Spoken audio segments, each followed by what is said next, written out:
about what they're trying to achieve. They hope to create conditions for the regime in Iran to be toppled. They've been talking about weeks of a bombing campaign. They seem to be against any kind of diplomatic de-escalation, diplomatic off-ramp in this conflict. And finally, domestically, there's been very little criticism of the Prime Minister's decision to go to war, even from his opponents, and very little debate about what might come next.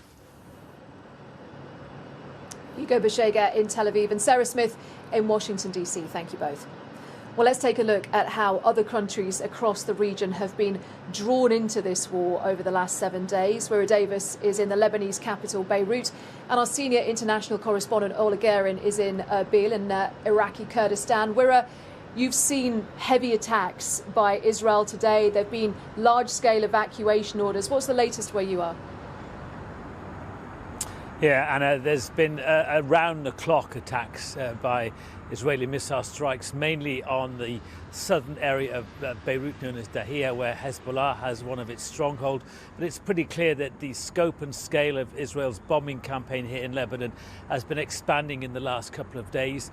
The whole of southern Beirut now has been issued with an evacuation warning by the Israelis.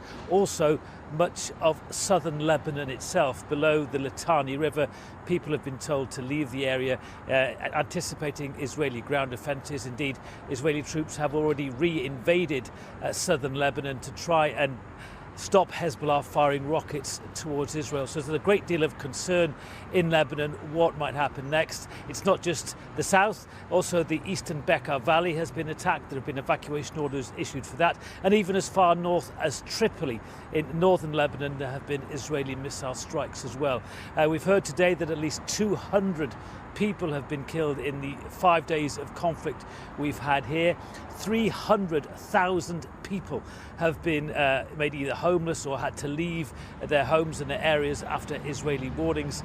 And Hezbollah's decision to join in the conflict on behalf of Iran, if you like, after the killing of the supreme leader, has been criticised throughout Lebanese society, because the last thing that most other Lebanese people who aren't Hezbollah supporters want is another long and costly conflict. But I think things are only going to get